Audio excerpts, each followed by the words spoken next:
Je vais faire news. Je vais faire news. Je vais faire news.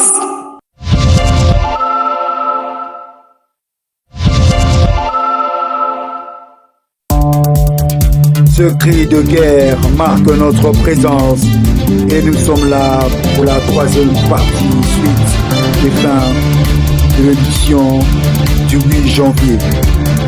Vous avez eu raison de nous attendre jusqu'à ce 10 janvier 2026. Vérifiez certaines informations avec nous. Pas d'infox. De retour, GBVL TV, on dit toujours rendez-vous respecté. Cela n'est pas qu'un slogan de routine, mais aussi on est là. C'est parti, attachez vos ceintures. GBVL, bonjour, en ce 10 janvier 2026. On rappelle en bref les titres précédents.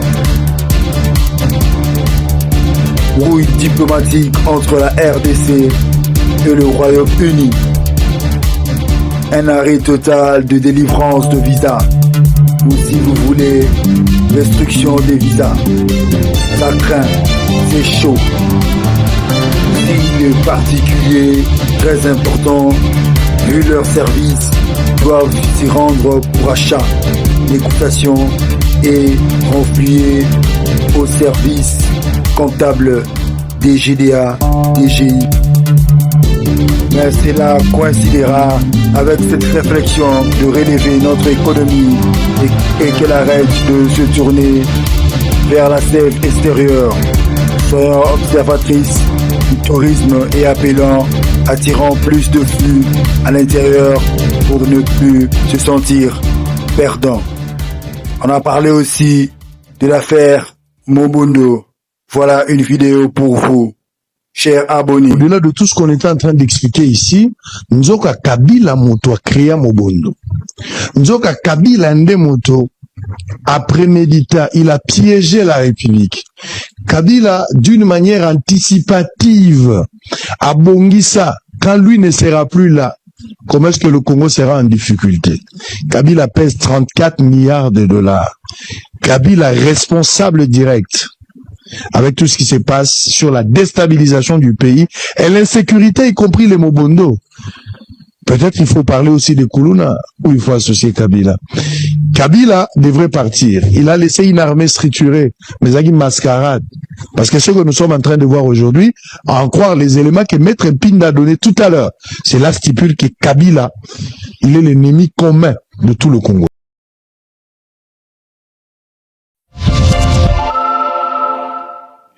Oui, janvier 1996, 8 janvier 2026. 30 ans passés que la RDC se rappelle de l'accident type K.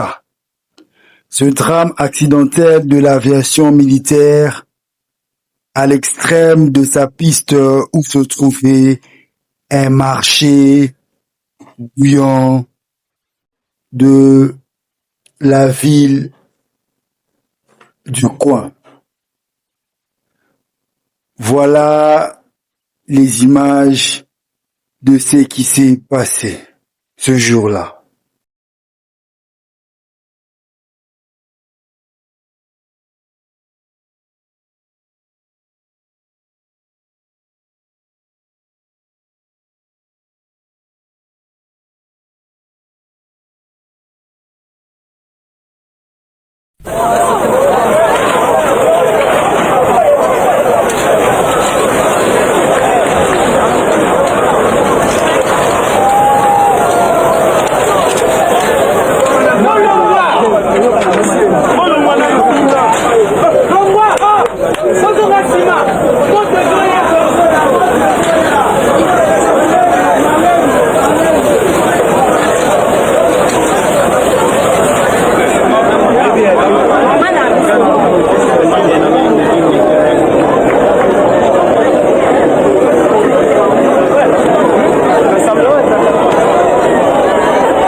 C'est un élément A132B de la compagnie CB Airlift qui, après une montée hésitante, est arrivé à 3 pavillons de la piste et a effectué un crash causant près de 237 morts répertoriés. Mais la question nous revient après plusieurs accidents dans le transport aérien, maritime comme ferroviaire. Comment on peut en tirer une leçon lorsque vous ne connaissez aucune cause de l'accident, si seulement la surcharge de l'avion? Mais pourquoi cela continue dans les aéroports, même dans les milieux fluviaux, malgré des notes adressées aux ministériels limitant des nombres de marchandises et des passagers à bord? Jean-Pierre Mbemba, ministre des Transports, implique de rappel pour harmoniser le secteur. 15 ans d'existence d'un média fêté avec faste, ça donne l'envie d'exceller dans ce métier. Liberté Plus avait occupé la grande partie du grand terrain Saint-Cassien pour une manifestation publique à l'honneur de cette journée immémorable pour ce grand média.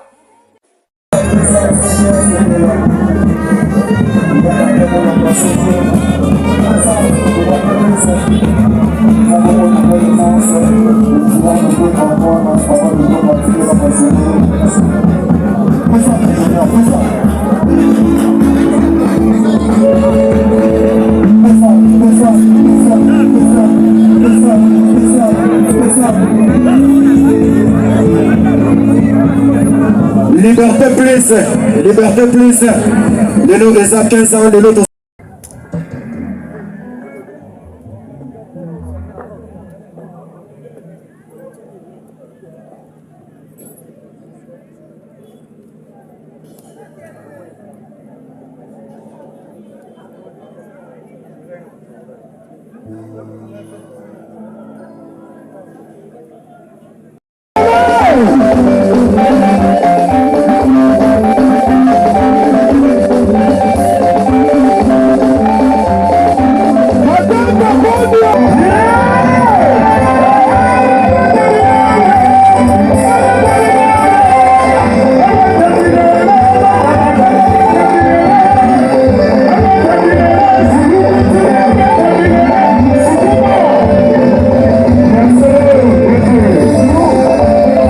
Musique populaire de régalement, orchestration libre, GBVL TV en plein Mondal, on se souvient de Wingé.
I don't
Toutefois, sans oublier la présence de collège de nobles du défunt Etchoumu. Danse folklorique avec Élisée Kapinga. Scène de rire avec Papa Koba et compagnie. Maman Maria.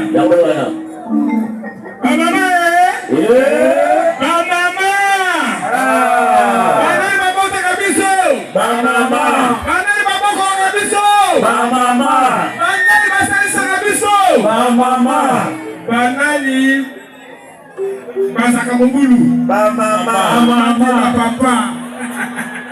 Merci Papa Koba mwana Maman Maria. Lelo ezali mokolo esengo. Toye lelo ezali mokolo esengo anniversaire monene. 15 ans ezali. Boyete. Yo motozali lokola lapa. Yo motozali lokola lapa.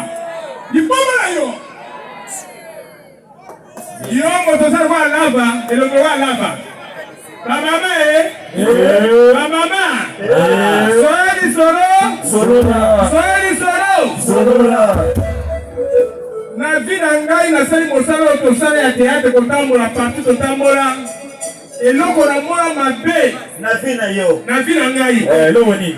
Mokoromoko, tozali na batito, bayani mosi, batatetre mbele. Tokei na mbandaka, Kisangani. Oui. Tokomi na Kisangani, totemo na kota wa Bunia. Kota Bunia. Soali solo. Tokomi na Bunia. Tokei Bunia. Totamboli. Tokomi na Nzera, Esa Cecily. Oh. Esa Cecily akate? Cecily. Malamoko, tumuni mama moko. Asuya mbangu. Na Kongo. Mama zo mbangu na Kongo likamoni. Mama reki. Tumuni papa moko za Kongo. Na Kongo asibiri susu. Aleti mbangu. Na tuni mama. Likamoni na zakuna. Abikuna somo. Biso na batito na bayani moto pusa imoke. Pusa ni tomu na bagoril bande koranga. Baba me bozolanda bagoril son bagoril bayembele bayembe biso kera kanito komani yani mosi ntoka za goril eno yani mosi bagoril bayembe yani mosi ande kona biso bunge ande kona biso dumona kaite bango yusu bayembe yani mosi yani mosabi famina ngana utaboye bande kona ye donc biso batu tosala ba place to uta biso na tingala bota bakoba bakoba lokwa na zambo na mama Maria na uta koba yani mosi auta bagorili bonde merci toko banda sikoyo ndenge tolisaki bino lelo ezali mokolo anniversaire eza mokolo esengo papa oyo deje tokokumisa ye kosanzola ye na eloko asali moto osali eloko apofi ondima ye na mama na biso Marie Solange mama na makambo basali bakonzi nyonso baye esi topesa bango merci na eloko basali alors na tokobeta musique boyo wape papa koba ayembaka toko yemba siko boyde Adam ne balaka nini balaka nini balaka mumanini obi Adam ne balaka nini balaka mumanini tunanga yaya bakoyaka mokalate atukaya tobanda deja ok Ndio na koti na gambile leo kubona makubela position triage. Muibe kama tingani boko na poshe. Hatu na muibu za kuluka nini foka kabisa muibu na fia peti na usale sana wasenga. Basanja kama na posa moto. Leo na koti na mpango baluba, njoka baluba wana bazala baniau. Baniau wana bayebi tiluba. Magana ngale. Ndio benania kwenda bosaka hivi na pindi. Yali bale bale gani maluka.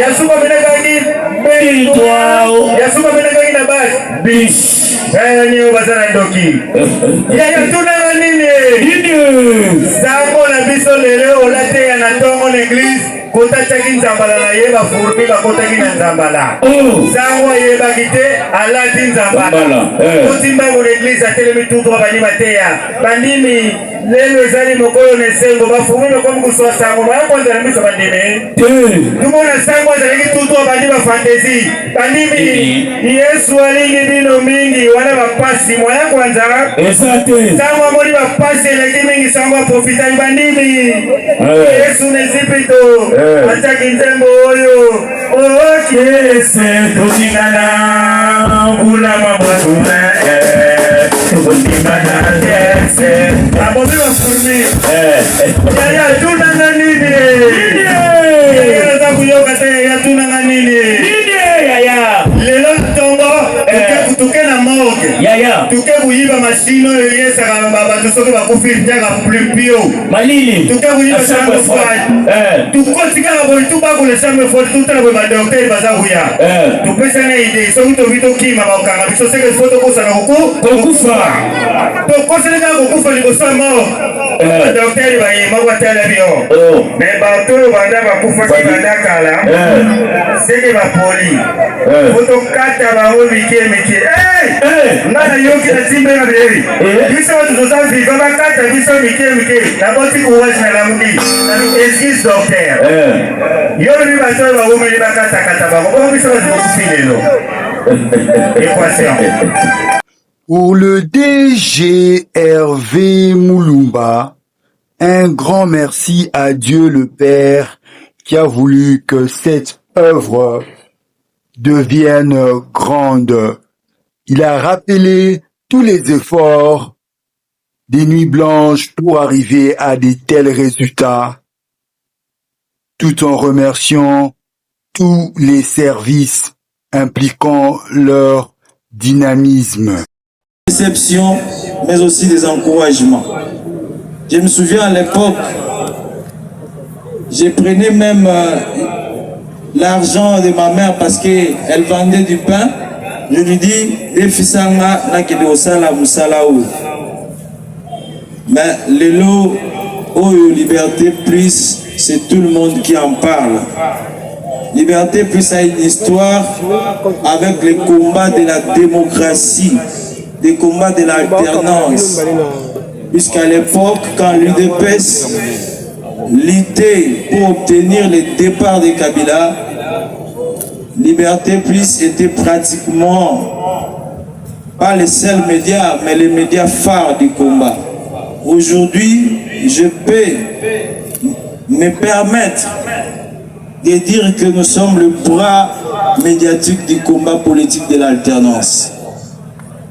Mesdames et messieurs, croyez encore à cette œuvre, parce que l'organisation de cette manifestation, nous, en tout cas, on n'a sorti rien de notre trésor. Ce sont nos partenaires, la SENSAP, aujourd'hui dirigée par Junior Mata Melanga, qui nous a accompagnés. Il y a également la SONAS qui a crié à nous. Et je réitère encore mes remerciements à Marie Solange, NK, que je peux saluer de loin. Applaudissez pour Marie Solange. Elle était une grande alliée pour qu'on arrive à ces formants d'activité. Parfois, quand elle était triste, moi je disais, on va réussir. Je sais que ce terrain n'est pas plein. Vous m'avez vu moi-même descendre sur le terrain. Bon, faites-nous confiance. C'est une première expérience. Nous avons tiré des leçons. Dans les jours à venir, on va faire mieux en termes de popularité. Et il faut le dire, c'est aussi une première. Je ne sais pas c'est quel média, même le grand média que vous connaissez, qui ont fait de tels exploits. Faire venir une dizaine d'orchestres pour ne pas se faire sabatou, c'est toujours difficile. Pour cacher les awana à Rosanganati. Bon, on peut nous sur la PSA Ibiso, de PSI Bango. Alors, Temwana, Le décès Hervé. Liberté Plus a fêté 15 ans na thème et sa célébration de gloire et de nouvelles perspectives. Tout ça les combats, tout bundi na parti, même ba combat monsieur qui après, nous avons avoué à l'époque quand nous cherchions nous tous le départ de Joseph Kabila, tous les lecteurs bazaki bato papa Tshisekedi. Mais tant que tu es à Genève, bana papa Tshisekedi mi balé, Martin Fayulu na Félix Tshisekedi bakabwani. Liberté Plus devait faire un choix. Nous on a opté pour soutenir Félix Antoine Tshisekedi Tshilombo. Je vous demande d'acclamer beaucoup pour Fatih. Fatih. Fatih. Yango bomoni même ceux qui réalisateur na biso baza makasi bakozongisa biso ba image oyo bakokale place oyo Fatih tozopesa na mbote mokolo tokendaki kuna je crois en 2021 après assise à Kisantu to accompagner qui va fédéraux sous direction du secrétaire général pour tout que de kotala ye tant où tout ça la séance de photos et comme temps on a biso ba journaliste va présenter biso au ba journaliste à partir bango na lobité koki bomota faut facha eba mutu nini abatama na sima liberté plus nde tango tozoka ma photo na pusani pembeni na ye na bisi nga déjà liberté plus facha sutuki albi ah bon il m'a serré la main pe alakisi ngai mwana boute Augustin Kabuya albi kozosala musala kitoko alors na kolemba te ko féliciter ba service de renseignement, la police, brigade et hôtel de ville, association ba maître sportif et bandal, ba communicateur, pas du sangwa, na pesi bino pe matono mingi. Avec cet anniversaire de célébration de gloire et de nouvelles perspectives, tout est assuré avec la force de toujours se relever, même grand les défis. Encore une fois, bon anniversaire et des belles surprises pour plus. 15 ans, toute la RDC et l'Indalois vous dit grand merci.